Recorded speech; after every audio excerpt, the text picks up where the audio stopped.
The project manager role gets made fun of a lot. I see all of these reels and all of these TikToks of people making fun of the project managers as a position or a role that doesn't actually do anything. They just kind of check in with the team, did something get done, check the progress, and then kind of go away. And honestly, this narrative cracks me up so much. It also makes me sad, a little bit angry.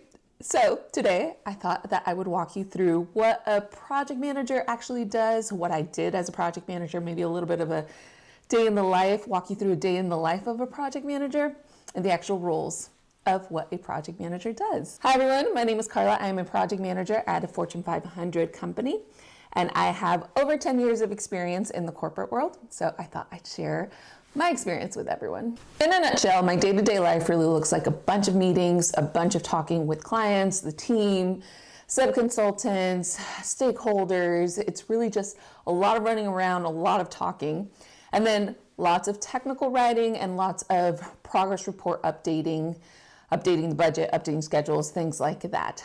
There's no actual technical work anymore, at least. Back in the day, I used to have a half project manager, half doer kind of role where for some projects I was actually executing the work and some projects I was managing the work, so it would blend a lot. Lately, a lot of the technical work has kind of just gone away, and it's more about concentrating on the real project management tasks. So as a project manager, you need to know by heart your scope, your budget, and your schedule for the project that you're trying to execute.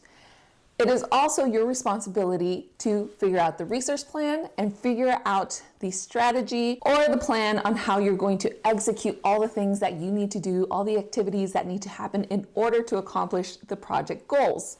And you're doing all of this with a team of experts. So you are not the experts. You perhaps come from some technical background that has helped you become a project manager and helps you manage projects a little bit more efficiently because of that technical background that you have. But eventually, as you grow more into that PM role, you start getting further and further away from that technical background, and you start relying more and more on your experts, on the engineers, on the actual team delivering the project. You are, however, the leader and the glue that helps push the team along. Doesn't just include your team, the team that you've put together. It also includes the clients, the stakeholders, and the subs. As you basically push the entire team to work together towards your collective goals. You're basically like the CEO of whatever project it is that you're trying to execute. Because you have to make sure that you're staying under budget and maintaining yourself profitable while having a strategy to deliver the project and developing those really strong client relationships to ensure future business for yourself. All right, so one of the most important things that I think a project manager does is make the decisions. Make decisions. You'd be so surprised with how often people do not want to be the ones making the decisions or being accountable for deciding on the path that we're going to be moving forward. A lot of the time, we struggle to make decisions because we are making decisions based on limited information. One of the things that I like to do when I'm struggling to make a decision is go, take a breath, and go, all right, it's executive decision time. Kind of brace myself and move forward with the best decision that I could make based on the information that I've had. Obviously, at this point, I've talked to the experts. I've talked to people more experienced than myself that have gone potentially through what I'm going through right now. So I'm not making a decision based off of nothing, but it is a decision that I have to make based on incomplete data. And it's one of the reasons that I make the big bucks, because I am capable and I am willing to take accountability for those decisions, whether it was the right decision or perhaps maybe it was the wrong decision. I read a book once that said that it is better to make a decision based off of 80% of the data rather than delaying a decision, creating inefficiencies, and delaying the project because you're waiting to make a decision based on 100% of the data, which is something that happens all the time. You have to move forward, make those decisions to be able to push the project forward. All right, next big responsibility as a project manager is basically being the support system of your client. Your client is now on speed dial. You are answering that phone when he needs you, and you are there when he or she is struggling to make decisions, and they need that support from you. You are in a constant communication with your client, and if you're not, you're doing something wrong. You're also having to manage client expectations, negotiate client expectations based on your contract and the schedule and the budget that you all agreed upon. And having to do that with the finesse that is needed to continue to build a strong relationship with that client. Obviously, with the client, it's not my job to know everything. It's not my job to have expertise on everything, but it is my job to know who is going to have the answer for my client. It is my job to go find that expert who can provide the answer for my client. I also have to be able to be the person that can translate whatever's going on with my experts and with the project to my client in a way that they can understand it, digest it, and see how it's going to impact their goals. And vice versa, I have to be able to translate what our client needs are to our team so that they can execute successfully. Okay, so now that you figured out your resource plan, who your team is going to be, you figured out your strategy to deliver, and you've done a kickoff meeting and the project is ongoing, you become the problem solver. You are the person who's going to make the path to deliver this project easier for your team. You're checking progress and putting together progress reports, which for whatever reason, this is the issue everyone has with project managers, the fact that we're continuously requesting progress updates. You're ensuring that all the critical items and all the critical path items are getting addressed, and all those problems are getting addressed in a timely manner so that they don't become a problem for the schedule. You are essentially the person that makes things happen, and you remove all the obstacles in front of your team, in front of your clients, in front of your stakeholders in order to deliver this project. Okay, had to sit down. Baby was kicking. All right, where were we?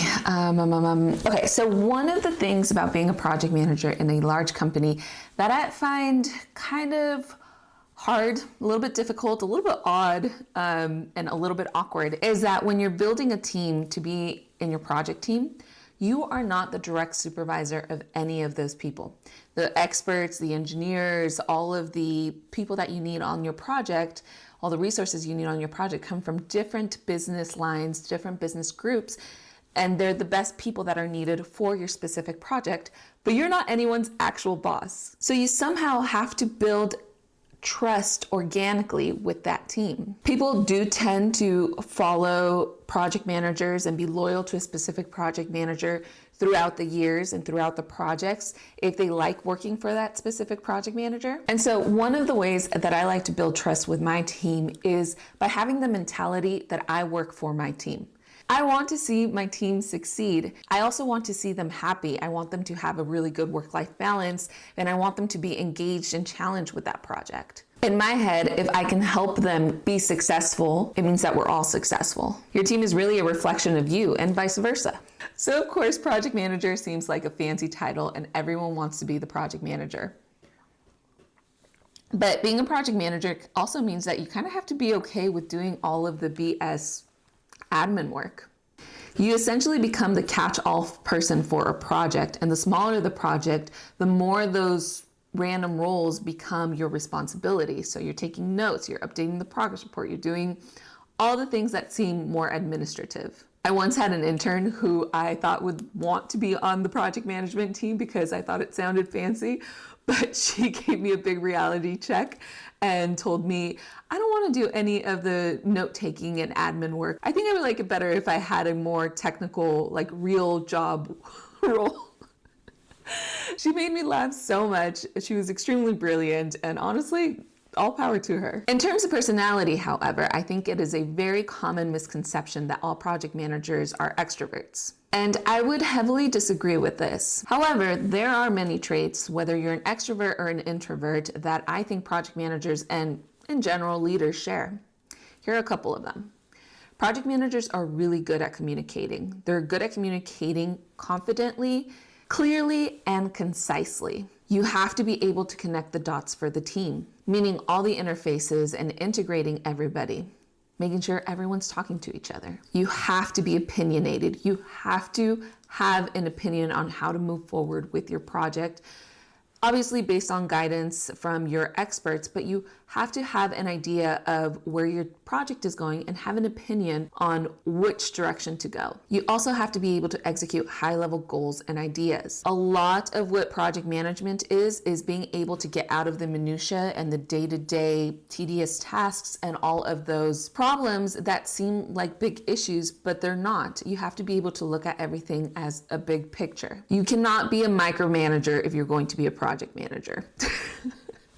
I don't know if that sounds weird, but you have to be able to trust and delegate to your team. Something else project managers are really good at is negotiating with their team, negotiating with the client, whether it has something to do with adding a resource and that might impact the budget, or negotiating with the client because the schedule got impacted by something and it's now no longer realistic. They have to be able to negotiate and talk through all of these points. They also have to be able to work through conflict.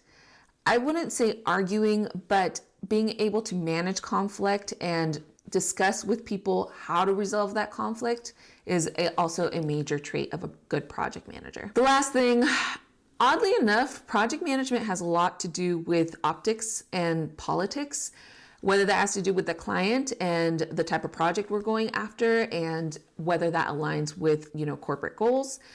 It can also mean office politics and dealing with resource issues and a lot of little political things that project managers deal with that I did not know was going to be part of my job until I was already in the middle of it. So honestly, project management puts everything that makes me anxious into one role. You're a people manager. You manage client relationships. You deal with conflict. There's lots of talking all the time, talking, and you're accountable for the success of a project. Sometimes it feels like a glorified admin role, and you end up having to listen to everyone's problems and being patient and trying to work through everyone's issues with them. You basically have to be on all the time. And yet, I would say it's one of my favorite roles. It's where I thrive. It's where I feel challenged. It's a very diverse role, meaning that there is not one day that looks the same, which for me is super necessary to stay engaged. I also get to work and learn from the smartest people in the industry, all the experts, all the engineers in the industry. And it gets me exposed to the business side of the industry and the goals of a company as a whole. All right, that's it. I hope you enjoyed this little walk through what I actually do as a project manager or as a PM. All the skills that you learn as a project manager in one industry can definitely be transferred over to another industry if you give yourself time to learn about that specific industry. So I think it's a very, very versatile role. Hope you enjoyed this, and I'll see you in the next one. Bye, everyone.